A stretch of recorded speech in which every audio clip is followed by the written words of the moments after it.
We have made it. Nebraska has officially kicked off the beginning of fall practice. So in today's video, I'm going to give you a complete Husker fall ball preview and mega show, everything you need to have your eyes out for over these next couple weeks. Storylines of both offense and defense, breakout players, coaches who have a lot to prove, positional battles, nuggets that I have not shared until now, and so much more. Listen, this video is absolutely jam-packed, but before we get into all of it, hey, if you're excited about football being back, I know I am, hit that like button. And also, the season is almost here. This is the only place on Nebraska YouTube where you can get daily content talking your favorite team, talking Huskers. If you're not a part of this family, now is the time to join it. Hit that subscribe button. Thank you so much.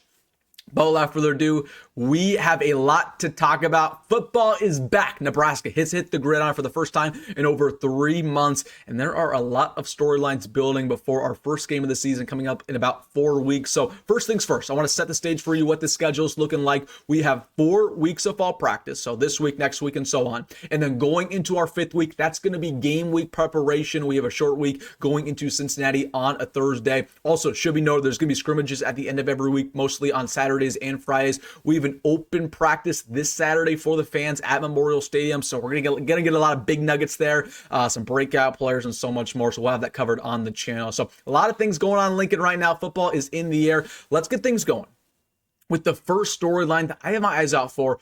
All of the specific details that I need to see addressed right now in fall practice, or else Nebraska, they might not be in for a good year. Okay, I need to get answers quickly for these 5 things. Number 1, I need to see Nebraska in fall practice over these next couple weeks. I need to see us develop in situational football, because in the past, whether it's with Matt Rule, Scott Frost, Mike Riley, we're great in the first and second quarters. We're great in these scripted drives when we can expect the game to be 0-0, 10-0, 7-0. Okay, we're great in the first half.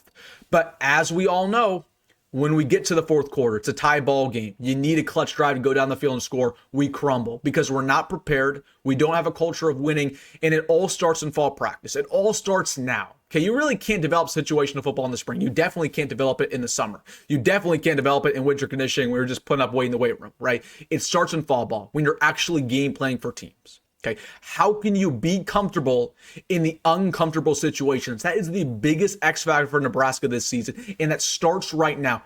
How can you develop yourself in situation football in 4th down situations, key 3rd down conversions, 4th down conversions? Starts now.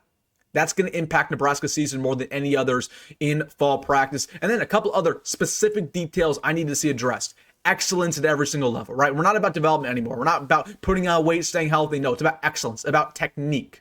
Okay, we're done with, we're just trying to get better every single day. No, it's about excellence. Okay, and if you're not excellent, you're not going to start. You're not going to play. That's what we need to do right now in year 3 with Matt Rule, with all the talent on this roster. If you're not up to par, okay, we're going to bench you because we have talented guys on the bench. We have talented 3rd stringers. We have talented freshmen, right? We need excellence at every single level. Gone are the days of, you're a senior, you're going to start. Right? That happened in Scott Frost era. That happened, year 1 and year 2 in Matt Rule. That's not happening anymore. Like if there's a certain senior in the secondary who's not playing up to snuff, we're going to bench you. We're going to put in a talented 4-star sophomore or freshman, right? So it's all about excellence. We're going to see what happens there with some of these seniors who have a lot to prove. I'm looking at physicality, right? We have not been a physical team under Matt Rule so far. You go back to last year, the wide receivers, awful in the blocking department. We got exposed in the run game on defense and the run game on offense, right? We haven't had the most physical trenches. So I'm looking at us to become more physical on both offense and defense with our new coordinators and Dana Holgerson and John Butler. I know we're going to be physical on our special teams with Mike Eckler. So I'm looking at that. I'm looking at us to become more disciplined as a team. We have not been disciplined, right? We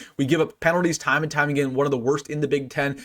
Even with Matt Rule, that was something that I've been very disappointed with. That needs to stop right now with some of our new coordinators, Dana Holgerson. Can't have that. It's all about routine and excellence. And last but not least, the big thing that I'm looking out for before we get into these more storylines, we need to build a culture of winning. Okay. And I've said this before. I do not care about the culture off the field. Like a lot of people overrate that. They're like, well, at least we don't have guys going to prison. At least we don't have guys, doing bad stuff off the field. Honestly, as a fan, I don't really care about that. Okay. I care about a winning culture.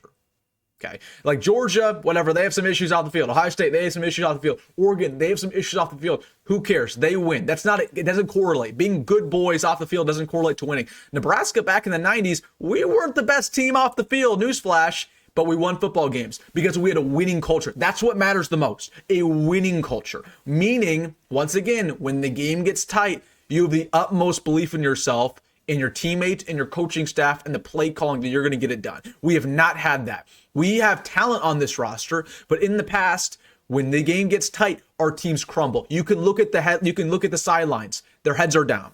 They know it's over. When it's all tied up and we're driving, they still know it's over because they have no confidence in anybody because we've had a negative winning culture. Needs to change right now in fall ball, and it starts with actually winning football games. You got to go on a winning streak. You got to start off 3-0 at the very minimum. Okay, those are the specific details I'm looking out for in fall practice. Let's go over every single position, the storylines, and the quarterback play, running backs, and so on. And then we'll get into some players to watch, some other nuggets that I need to share with you. So just some rundown of all the positions. Quarterback, obviously, it's a big headline. It is every year. Dylan Raiola's, of course, going to be the biggest storyline for Nebraska, how he continues to develop. The main thing I'm looking out for him is, once again, that accuracy, the deep ball accuracy, the pocket, in the presence in the pocket. What is he looking from a weight standpoint? Can he get outside the pocket more, make plays, not with his legs, but continue to put his eyes downfield, roll out right, roll out left, and then, find somebody along the sideline. That's really the part of his game that needs to show up in year 2.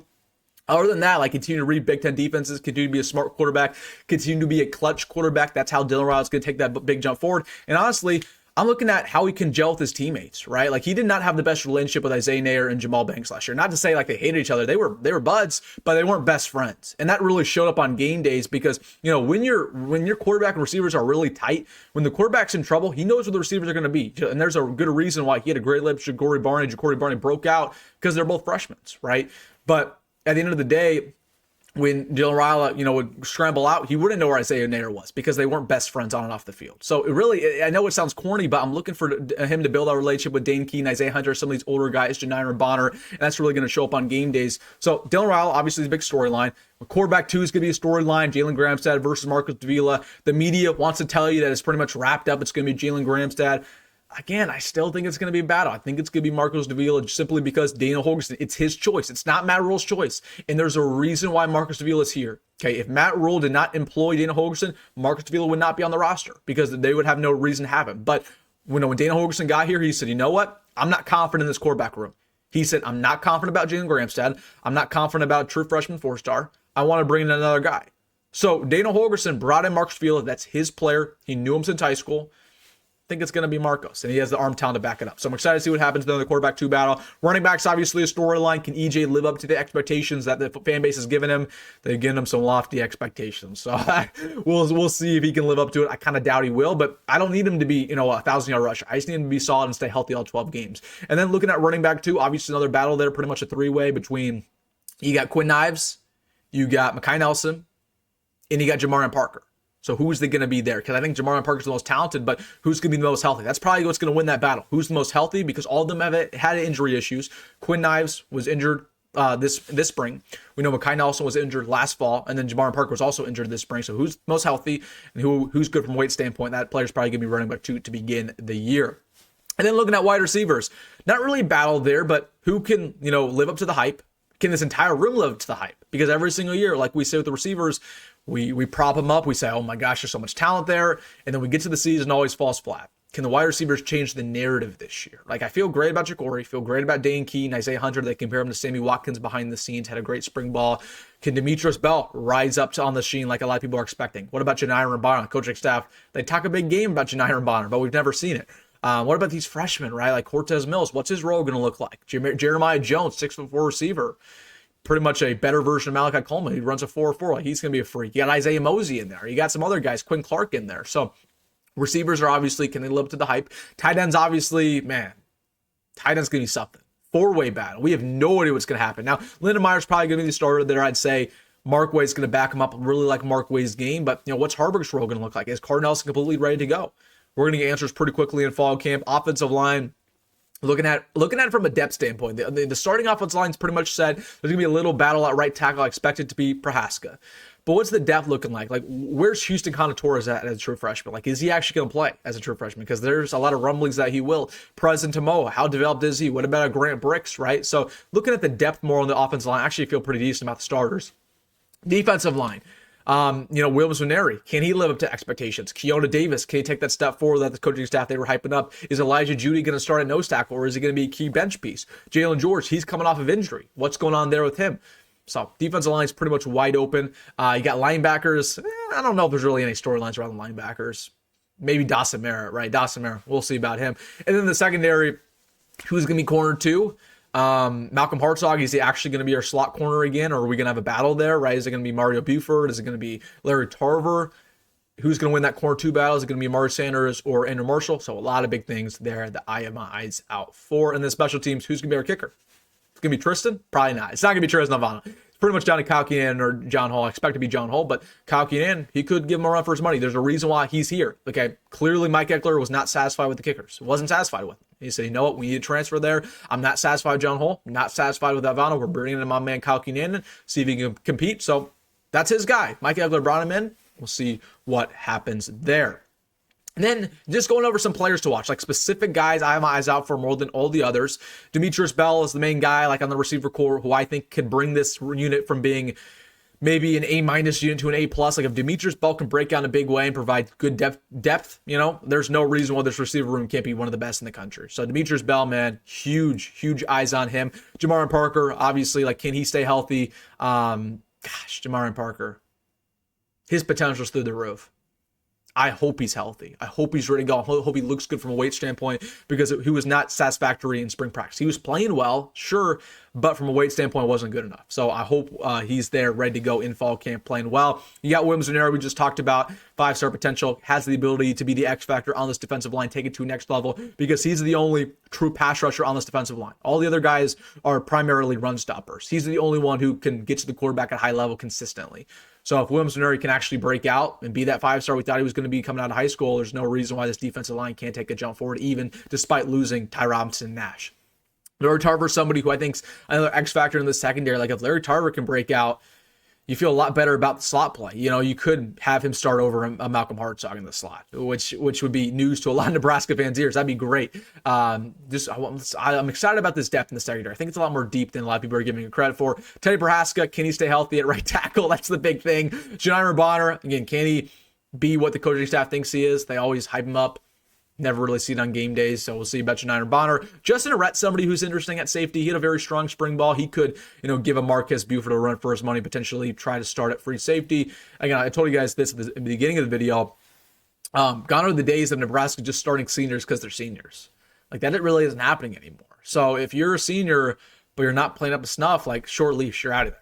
So I really like that, because Matt Rhule did not do that in the first couple of years. He was very similar to Scott Frost, where, if you're a senior, you're going to play. And I just don't love that philosophy, because a lot of these seniors aren't better than some of even the freshmen, right? Cough, cough.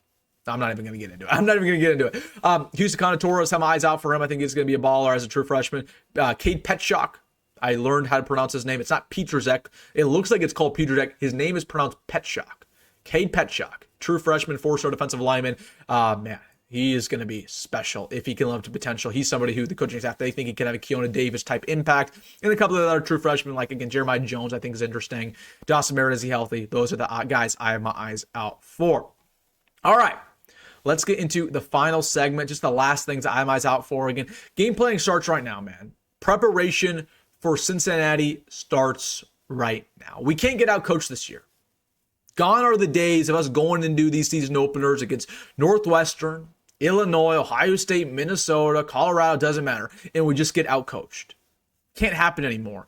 I understand. I have accepted the fact that Matt Rhule is not the best game planner in the world. I've accepted that. It's pretty evident, right? He said that publicly too. He's not the best game planner. If you think that Matt Rhule is going to out game plan, one of the better coaches in the Big Ten, you're wrong. It's never going to happen. He's not an X's and O's guy. But he's addressed that in the offseason, bringing in Dana Holgerson, bringing in John Butler, who is, and you got a guy like Phil Snow there, as an advisor, who's going to be phenomenal on the defensive side of things. So we've brought in guys to kind of fill in the gaps. The game plan for Cincinnati starts now. We have the talent figured out, but it's really the game planning, the execution, the play calling that's going to bring us to be the upper echelon team that we think we can be. So it's now or never, man. I mean, the biggest year in some time. It's the biggest year in some time. It all starts today. The last things I'm looking out for, again, building that culture of winning. How can you be a winning team on and off the field and have that mindset, a killer instinct? That's what it is. It's the killer instinct. When the game gets tight, how can you believe in yourself, your team, and say you're going to win? I don't care about having a culture of goody two-shoes that we've had in the past. I don't care about having a culture of, these guys are really good in practice. I don't care about that. I don't care about these practice demons we hear about every year who are, phenomenal in practice, but when we get to game day, they're not even on the field. Like, I'm tired of all that. I'm tired of it. Tired of the storylines. Tired of the clickbait. Doesn't matter to me. I want a culture of winning. I want, for the first time in my entire life, maybe, when we get to the fourth quarter, I'm not sweating bullets. I want that. And I just don't know if that's going to happen, but it all starts with fall ball and all starts with this new coaching staff. So that's the really thing that I'm looking out for. Like, I feel great about the talent. I'm going to be very honest with you. Like, I think the talent's good enough. I do. I do think we are talented enough to win 10 games to make the college football playoff. I've said that abundantly. The quarterback play is good enough. The receivers are good enough. The trenches, while they're not elite just yet, they are good enough. The talent's good enough. The only thing that's held us back for so long, is quarterback play, not having the X factor guy who can will us to wins. But more importantly, it's just the coaching staff, right? Like, Matt Rhule, objectively, has not done the greatest job in these close game situations. He's not done the best job managing the time, the clock. It's not just him. It was with these past couple coaches for Nebraska. So I still that to say this. I'm not, complaining about the past. The past is what it is. We can't change it. But it's time for us to finally turn a new page, to change that narrative this year, to break the curse, to break the streak. Let's get it going. Let's have a winning culture. Let's win these close games. Let's have a coaching staff that's excellent on and off the field. Their play calling, their game planning, their execution, their belief. Let's do it. Man, football is back. So, all right, guys, let me know your thoughts down below. Everything you have your eyes out for over these next couple weeks. Are you going to be there on Saturday? Unfortunately, I will not be there on Saturday. I'm coming back from a trip that day. So, but we will, I'll get a bunch of nuggets from that event, and we'll have a video probably the next day, that morning, on Sunday morning, going over everything we learned. So, all right, guys, let me know your thoughts down below. Hit that like button and subscribe if you made this far. As always, folks, go Matt Rhule, and I will see you in the next one.